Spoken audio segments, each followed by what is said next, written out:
प्यार या धोखा। नीतू एक पढ़ी लिखी और समझदार लड़की है।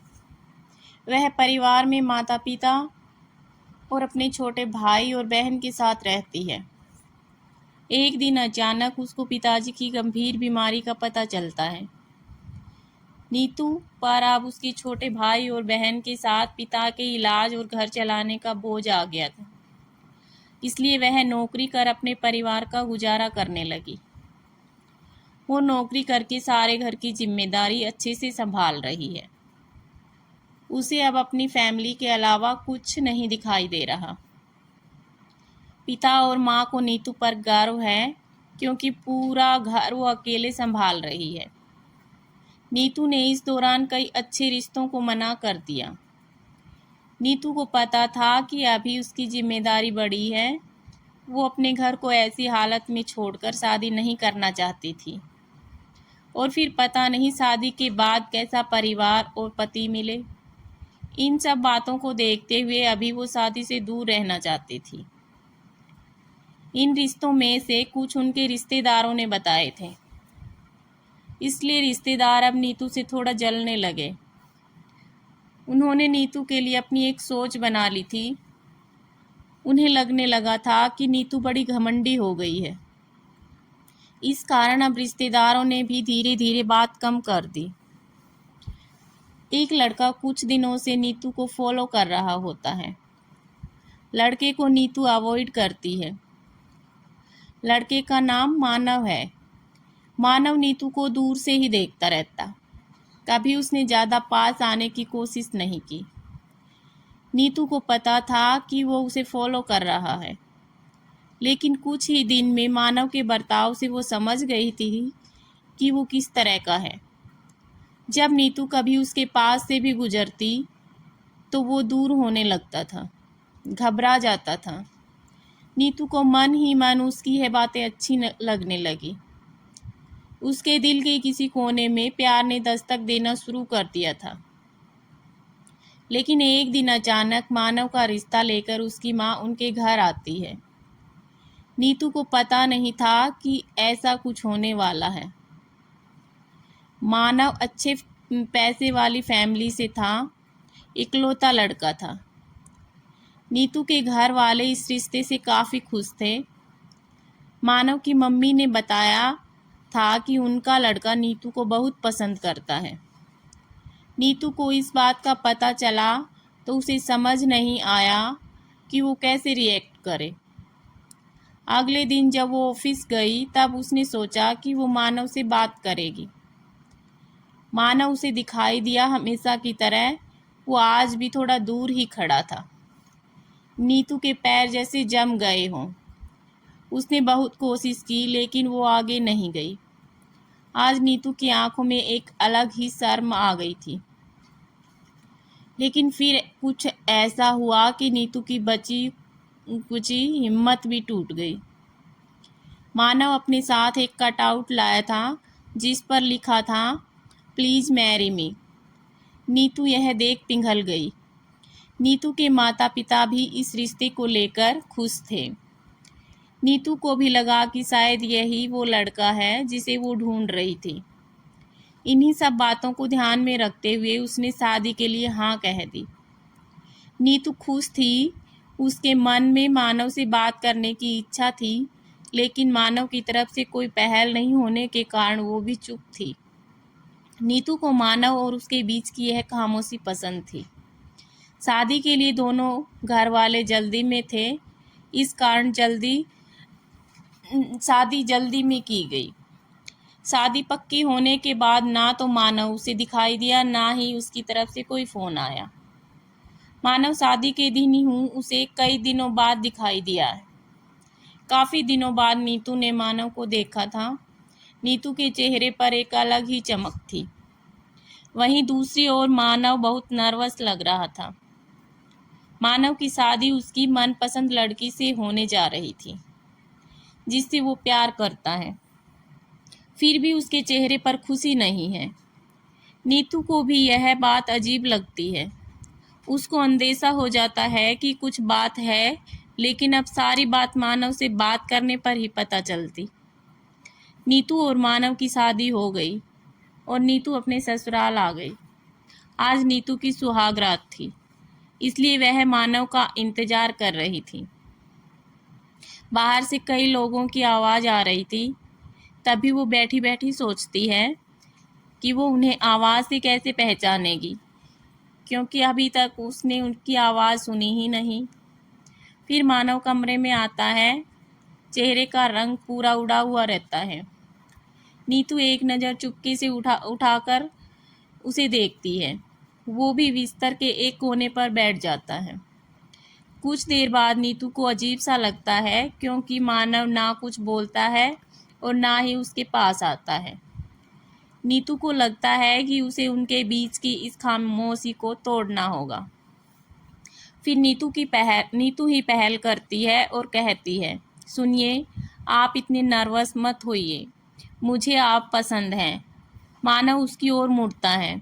उसके चेहरे को देखकर नीतू को थोड़ी चिंता होती है, क्योंकि चेहरे पर एक अजीब सा डर था। नीतू उसको पूछती है, क्या हुआ, आप खुश तो हैं ना? मानव केवल गर्दन हिलाता है। नीतू बोलती है, मुझे आपसे बहुत बातें करनी थी, लेकिन आपने पहले नहीं की। चलिए अब करते हैं।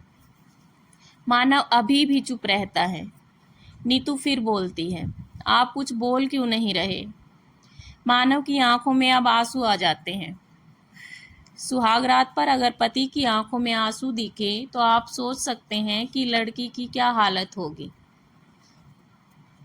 नीतू घबरा जाती है और मानव से कहती है कि क्या हुआ, मुझे बताइए तो। अब नीतू को मानव का वो सच पता चलता है जिसकी वजह से मानव घबराया हुआ है। मानव अब इशारों में बात करता है कि वो बोल नहीं सकता। नीतू को धक्का लगता है, जैसे कि बहुत जोर से किसी ने धक्का मारा हो। वो चुप हो जाती है और मानव से दूर हो जाती है। पहली रात ही उसे पता चल जाता है कि उसके परिवार वालों के साथ धोखा हुआ है, और खुद मानव ने भी उसे यह नहीं बताया। वो बिस्तर पर बैठी बस यही सोच रही है कि अब क्या करूं। उसे कुछ समझ नहीं आ रहा। मानव अपनी आंखों में आंसू लिए नीतू को हाथ लगाता है। नीतू उसके हाथ को जोर से हटा देती है और कहती है, मुझे छूने की कोशिश भी मत करना। वो उसी समय अपने घर जाना चाहती है, लेकिन रात होने की वजह से उसके पैर रुक गए। नीतू बाथरूम में खुद को बंद कर लेती है। मानव बाहर बिस्तर पर ही बैठा चिंता में डूबा है। सारी रात ऐसे ही निकल जाती है। उस बंद बाथरूम में नीतू के मन में कई ख्याल आ रहे थे। आखिरकार उसने एक फैसला लिया। उसने अपने घर वापस लौटने का फैसला किया। उसके परिवार को भी इस बात का पता नहीं होता। परिवार वाले भी यह सुनकर शौक रह जाते हैं और अपने आप को कोसते हैं कि उन्होंने शादी करने की जल्दी कर दी। पहले लड़के के बारे में पता करना चाहिए था। नीतू ने फैसला लिया कि अब वो मानव के साथ नहीं रहेगी। शादी के एक दिन बाद ही बात तलाक तक पहुंच जाती है। उसने फैसला किया कि झूठ से बनाया यह रिश्ता वो नहीं निभाएगी। मानव की माँ नीतू के घर आती है। नीतू की माँ उन्हें भला बुरा कहती है। नीतू उन्हें रोकती है। वो पूछती है, आपको ज़रूरी नहीं लगा इतनी बड़ी बात हमें बताना? नीतू की माँ नीचे मुँह कर और चुप रहकर सारी बात सुन रही है। मानव की माँ कहती है कि मैं माँ हूँ और अपने बेटे का भला ही चाहती हूँ, और उसके पिता भी नहीं हैं। वो नीतू को पसंद करता है, इसलिए वो नीतू से शादी करना चाहता था। मैंने हिम्मत की बोलने की, मगर मैं कर नहीं पाई। फिर मुझे डर भी लगा, क्योंकि पहली बार उसने कुछ करने को कहा। उसने मुझे बोला था कि तुम्हें सब बता दूं, और मैं बताना भी चाहती थी, लेकिन नहीं कर पाई। मैंने मानव को भी झूठ बोला कि तुम मान गई, लेकिन शादी के पहले ही उसे पता चल गया कि मैंने उसको झूठ बोला है। तब तक देर हो गई थी। इसलिए वो खुश नहीं था। नीतू शायद तुम मुझे समझ पाओ। नीतू भी अभी भी गुस्से में है। वो बोलती है कि मुझे मानव के ना बोलने से कोई प्रॉब्लम नहीं है। गुस्सा इस बात का है कि आपने धोखा दिया, झूठ बोला और वो मुझे बर्दाश्त नहीं। तलाक की बात से ही रिश्तेदार तो नीतू और उसके परिवार की इस हालत पर खुश हैं। उसने सोच लिया था कि वो मानव से तलाक लेगी और इसके लिए उसने कानूनी कार्रवाई भी शुरू कर दी। कुछ दिन उनके इन्हीं बातों में निकल गए। नीतू अब अपने घर पहले की जीवन शैली पर लौट आती है और जॉब पर जाती है। कुछ दिनों के बाद उसको मानव फिर से दिखाई देता है।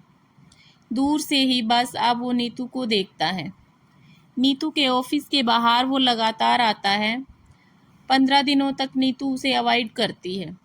फिर एक दिन उसके पास जाकर बोलती है, अब यह सब करने से कुछ नहीं होगा और मैं नहीं चाहती कि तुम यहाँ कुछ नाटक करो, इसलिए यहाँ आना बंद कर दो, समझे? मानव नीतू की बातें सुन रहा है। वो नीतू को इशारों में कॉफ़ी पीने को कहता है, लेकिन नीतू वहाँ से चली जाती है। मानव ने अब यह रोज़ का काम बना लिया। एक दिन फिर वहीं मानव खड़ा रहता है। नीतू उसके पास जाकर कहती है, क्या चाहते हो अब तुम? मेरी ज़िंदगी तो ख़राब कर दी तुमने। मानव फिर कॉफ़ी का इशारा करता है। नीतू कहती है, कॉफ़ी पीकर मेरा पीछा छोड़ दोगे? मानव गर्दन हाँ में हिलाता है। पास के ही एक रेस्टोरेंट में टेबल पर दोनों आमने सामने बैठे हैं। मानव अपने फ़ोन में कुछ मैसेज टाइप करता है। नीतू उसको देख भी नहीं रही है। तभी नीतू के फ़ोन में मानव का मैसेज आता है, sorry but I really love you so much. कोई भी बोलने वाला तुम्हें मुझसे ज़्यादा प्यार नहीं कर सकता। और बात तो झूठी भी कोई कह सकता है, लेकिन आंखें हमेशा सच बोलती हैं। एक बार मेरी आंखों में देख लो, फिर तुम्हें जो सही लगे वो करना। नीतू का सारा गुस्सा मैसेज पढ़ते ही चला गया। वो धीरे से अपनी आंखें उठाकर मानव की आंखों में देखती है और उसकी आंखों से आंसू निकल आते हैं। वो अपने आंसू रोक नहीं पाती। फिर वो उसी संकट में पड़ जाती है जहां उसके सामने कई सवाल रहते हैं। मानव टेबल पर रखे नीतू के हाथ पर अपना हाथ रखता है। नीतू बोलती है, अपनी इमोशनल लाइन और भोली शक्ल से तुम्हारी गलती नहीं छिप जाएगी। अब दोनों के बीच में एक अजीब सी चुप्पी बन गई। मानव को लगता है कि नीतू ने उसे अभी भी शायद माफ़ नहीं किया। वो अपना हाथ नीतू के हाथ से हटाकर जाने की कोशिश करता है, लेकिन इस बार नीतू उसका हाथ पकड़कर बोलती है, पहले ऐसी बात नहीं लिख सकते थे? मुझे आज तक कभी किसी ने ऐसे नहीं समझाया। वो खड़ी होती है और मानव को बोलती है, चलो मेरा सामान वापस लाना है मेरे घर से, अब तुम ही उठा कर ले जाओगे। मानव उठकर नीतू को अपने गले लगा लेता है और वे अपने घर जाकर खुशी खुशी अपनी नई ज़िंदगी की शुरुआत करते हैं।